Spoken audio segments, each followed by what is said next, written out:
Amazing. Welcome to the Holistic Kid Show. My name is Zane. My name's Iman. And my name is Kassim. We're the Holistic Kids, here to educate us kids from the inside out. We have talked a lot about this stress on this podcast. Stress is such a big issue. They don't talk about it in school. In 2025, data showed a rise in mental health challenges among children and teens, including anxiety and depression. A significant amount of teens report feeling stress and experiencing negative emotions and anxiety disorders, which are leading to mental health conditions for young people. But today we are going to approach stress in a totally different way. What do you mean different? Well, our guest is talking about something we have never talked about on this podcast, and she's a real brain doctor. So this is going to be such a fun conversation. And she has been to our house, so she's like family. An award-winning, board-certified neurologist, Dr. Gokani, has dedicated her life to developing a unique blend of modern medicine and ancient philosophy. By melding these approaches, she's become a highly sought-after speaker and health coach, sharing holistic wellness strategies with larger-than-life media personalities like Dr. Oz and global pharmaceutical giants like Pfizer. She is the best for knowing about revolutionary integrative approach to treating migraine, one of the most disabling neurologic. Mm-hmm. Her new book called The Stress RX just released this week, so please check it out today. Thank you so much for joining us today. We know that you're so busy. Oh, you guys are amazing. I'm so grateful, so thankful to be here. Thank you for having me, guys. It really is our pleasure. Yeah, our pleasure. Oh, thank you. Thank you. How would you like to start? Would you like to start with talking about Ayurveda? We love all you do. You are a brain doctor and and you practice Ayurveda. Those seem like completely different approaches. Right. So we would love to hear your story before we jump into maybe, let's see, a little bit more complicated Ayurveda. Sure.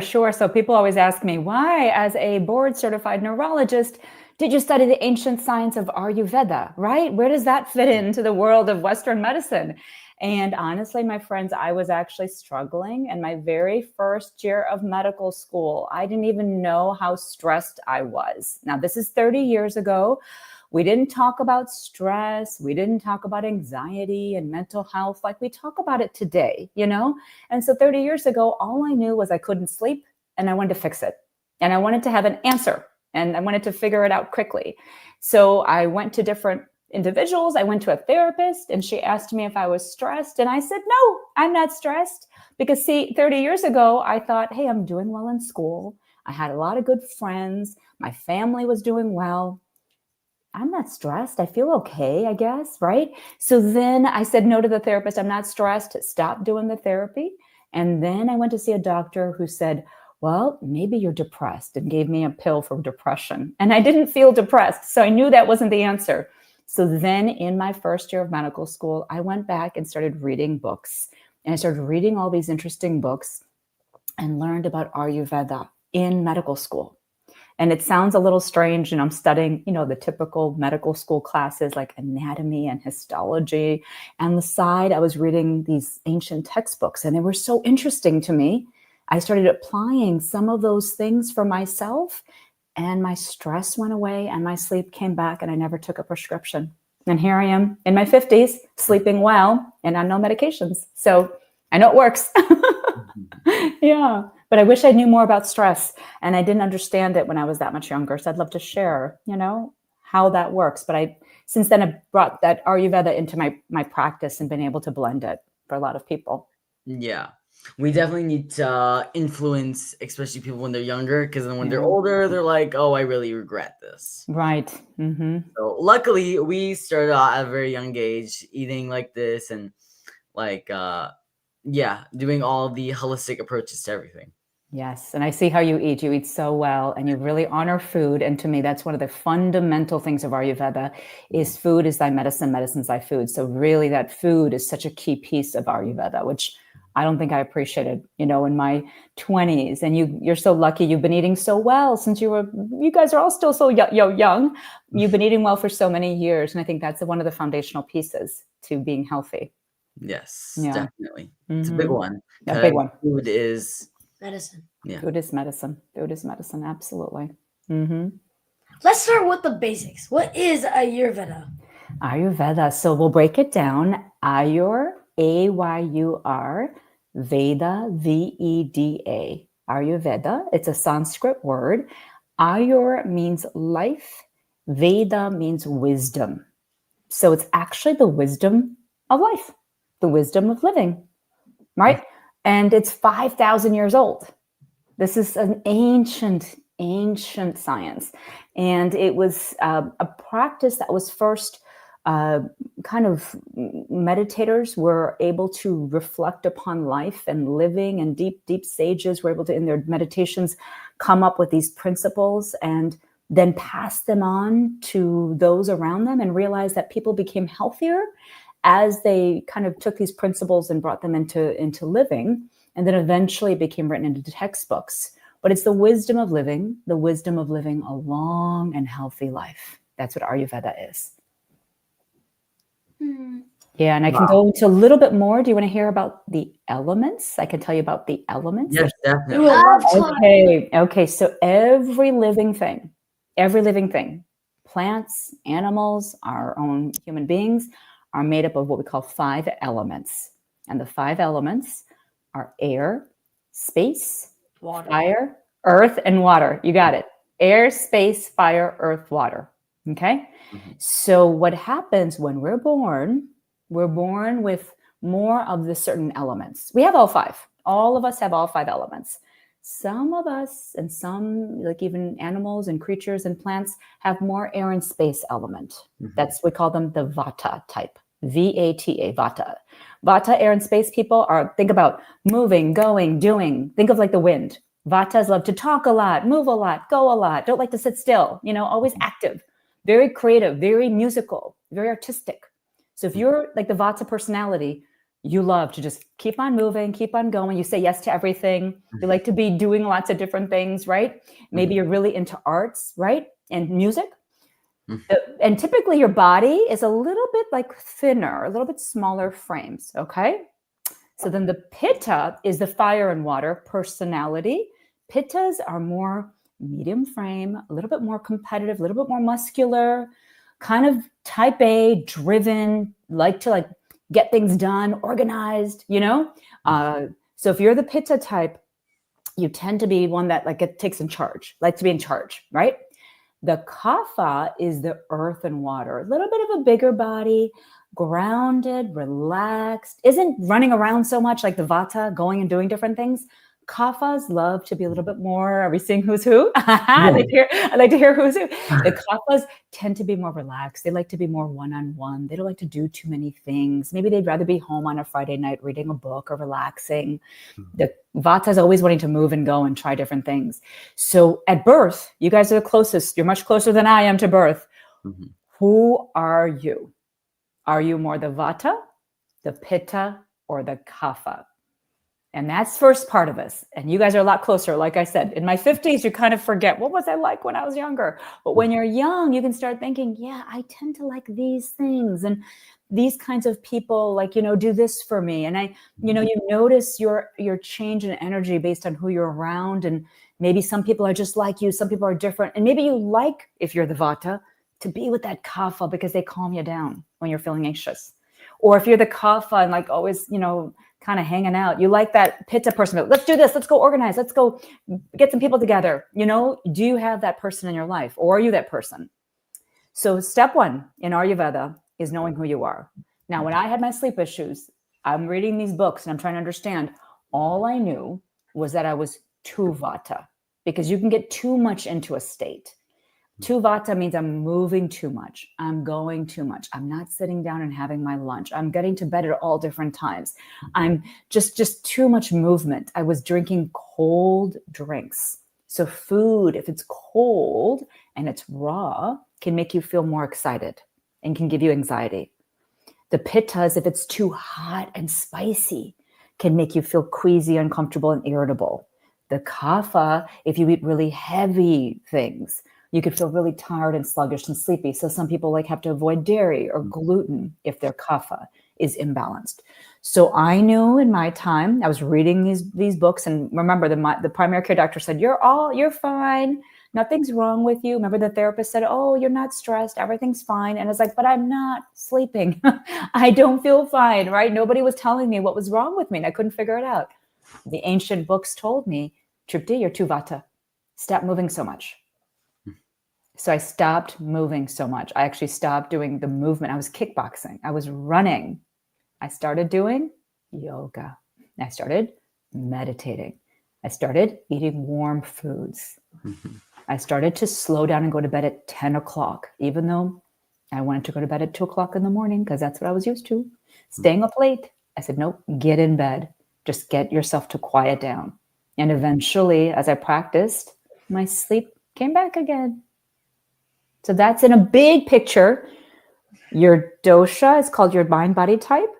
And then when you push yourself out of balance, that's, to me, stress. That's how stress shows up.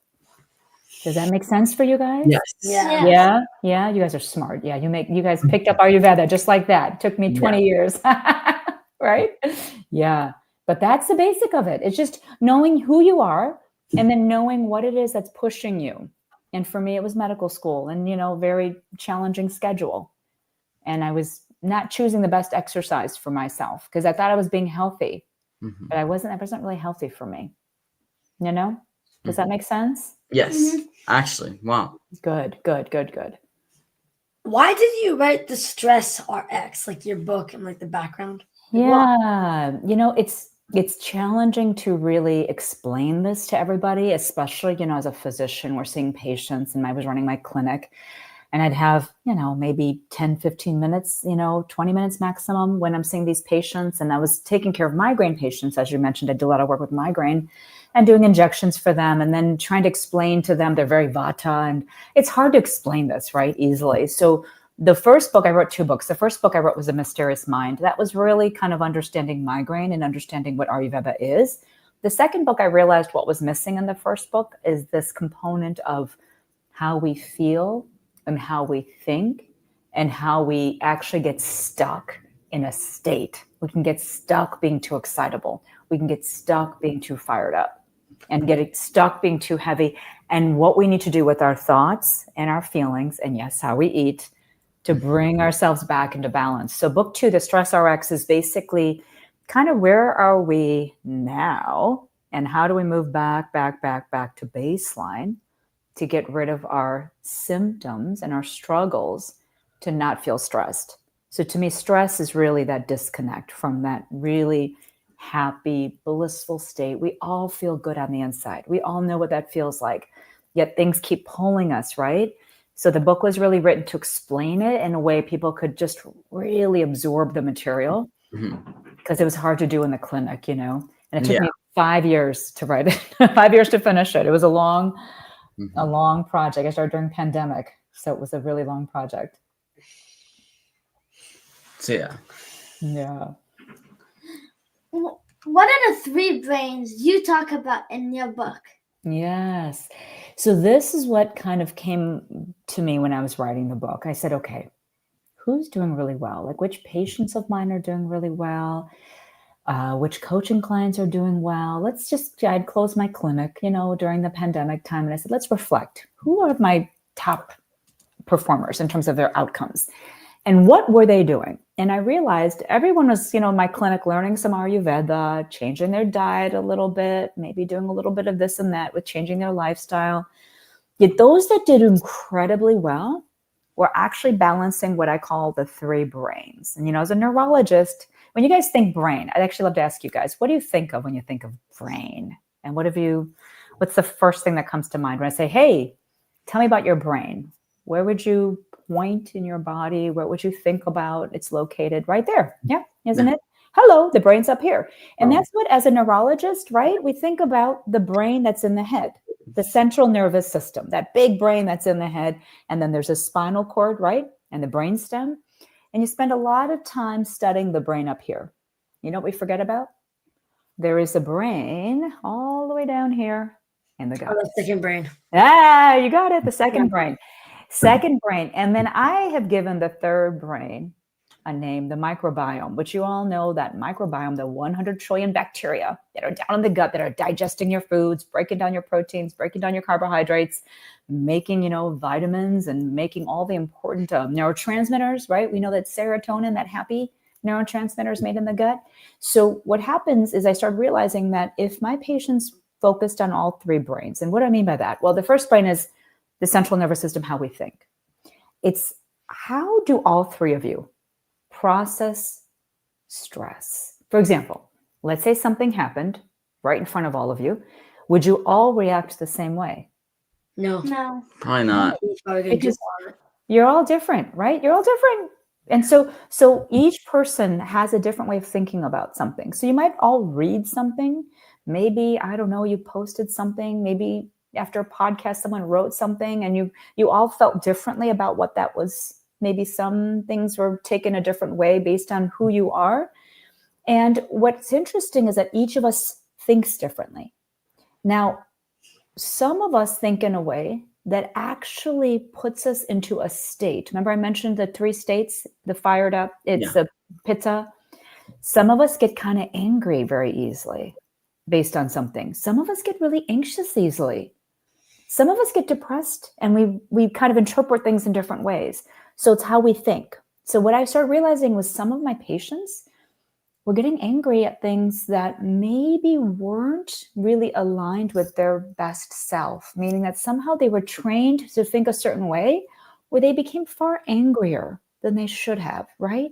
And I wanted to work with them to understand that this is the situation that's happened, and yet the way you think about it may be a little bit extreme or a little bit intense for you, right?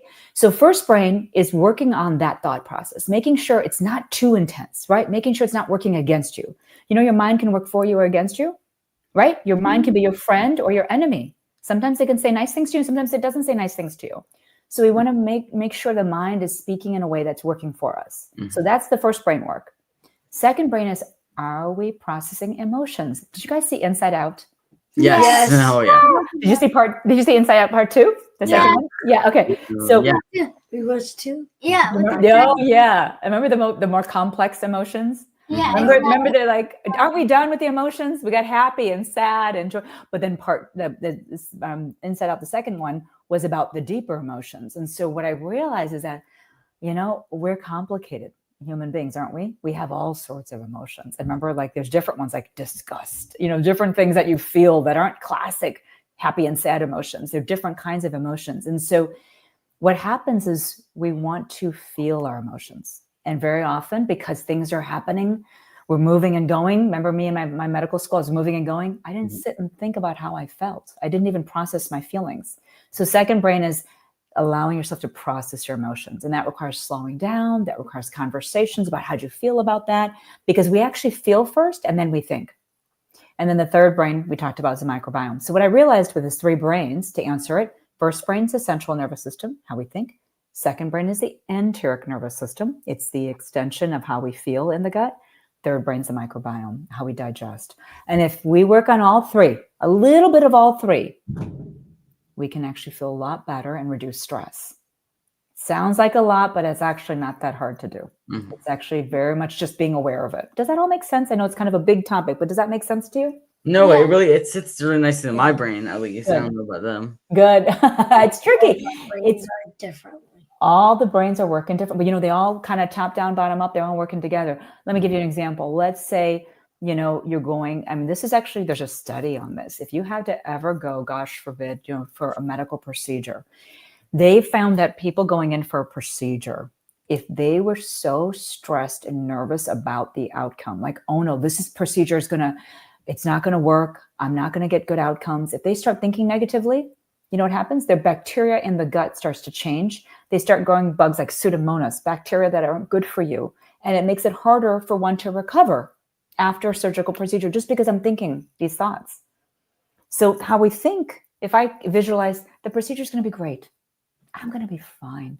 I'll do well. Everything's going to work out. You can almost see everything going well. You're more likely to recover quickly. And then if I eat an unhealthy meal before I do that procedure, I eat lots of inflammatory foods. You all know toxic inflammatory foods. I eat unhealthy foods. Then I'm going to have a harder time recovering because my microbiome is off. And that's going to make me feel worse coming out of the procedure. So it's kind of like top down, bottom up. How we think affects our gut, and how we digest and what foods we bring in affects how we think. And so what I realized is that if we can do all three, a little bit of all three, we can be much happier, healthier people and live much healthier, happier lives, you know? Amazing. Amazing. So we know that maybe for a lot of kids out there, this topic might be a little harder to understand. Yeah. So Ali, can you at least give us one key takeaway that you want us to leave, what you want kids watching this podcast to leave with, or just adults, or anyone in general? Yeah. I think the key takeaway is that we have the tools. We have the tools to bring ourselves out of a state that isn't serving us. If you're feeling anxious, if you're feeling depressed, if you're feeling irritable, a lot of that is coming from just not knowing who you are. And the beauty of Eastern medicine and Ayurveda, because it's 5,000 years old, it's not going anywhere, is if you start to just get a sense of, what is the message behind this? You know, what is my system telling me? What is it that the anxiety is coming from? Is it because I'm seeing something in a way that isn't quite the right way to see it? Maybe I'm over analyzing or making something worse than what it is, or I'm not spending time with my emotions, or maybe I'm not eating the right way. If I could start to change some of that, it's amazing how the anxiety and the irritability and the depression can improve. And I'm not saying, I'm against pharmaceuticals. I think when they're needed, it's okay to take them. Yet let's spend some time over here. And I want to empower everyone to know, doesn't matter what your age is, doesn't matter who you are, doesn't matter what your background is. You could know nothing about Ayurveda. Just if you start to spend time in, am I excitable? Am I fiery? Am I earthy? And am I living life that keeps me in balance in my state? And if not, hey, let's start doing some things with those three brains. And I promise you, it's worked over and over. The system knows how to heal itself. It's really nice to know the system can improve, and mental health, we can get ahead of it, really can. And it's Mental Health Month. And I think it's really important to acknowledge that a lot of people out there, like you said earlier, are struggling, right, with anxiety and depression and all that. And this is the month where we can say, hey, let's really empower ourselves to feel better, because we can, right? Yeah. So, Thank you. Thank you so much for your wonderful questions. You guys are amazing and brilliant. So I know this podcast can't last forever, sadly. But where can people learn more about you and your amazing work? Oh, you guys are so sweet. So the book is now launched. Yay. And it's available. It's actually at a discounted price on Kindle. If someone has the ability to use Kindle, the Kindle is discounted. I think it's still at $2.99. It's a very kind of reduced price because I just want to get the information out there. My website is truptigokanimd.com. And the Amazon is an easy place to go to order the book. And Amazon has the Kindle version that's discounted. The paperback is available too. And the goal is really just spread the information, get the information out there, share this with family and friends. It saved me 30 years ago. And I'm so grateful for Ayurveda, because here I am, like I said, in my 50s, medication free, sleeping well, moods are great. And I'm so grateful that the science came to me. So check out the website, check out the book, and I'm happy to just, answer any questions. My email is ask@truptigokanimd. So if anything comes up, people have questions and want to ask me questions, I'm happy to answer them for you, because I just want to be there to serve everyone. Amazing. This was such an empowering episode. Thank you, my friends. You guys are wonderful. Now let's recap Dr. Gokani's key points. Ayurveda means the wisdom of living. That is 5,000 years old. That is why so we should make sure our mind works for you or not against you. Are you processing your emotions? We all have different emotions. We need to feel our emotions. Allow yourself to process your emotions. What you eat affects your gut. So try to work on all three brains to improve your overall health. Know who you are and see what is pushing you. Balance your three brains, your brain, how you feel in the gut, and the gut microbiome. So thank you so much, Dr. Gokani. We're so thankful for your wisdom and time today. Thank you so much for having me. Everyone get Dr. Gogani's book today. Today. Like, what are you doing here? Go. Thank you, everyone, for tuning in. Until next time, I'm Zansari. I'm Imad. And I'm Kasim. Follow my family on social media, Holistic Momsy, and look out for our book that is releasing November 2025. And you can actually pre-order on Amazon. Yeah! So, kids and other kids, please download our podcast and iTunes and leave reviews so other kids and families can benefit. We need to create a healthy future for all of us and the planet. Join us next week for another episode of the Holistic Kid Show. So thank you, everyone, for tuning in. So yeah. Bye.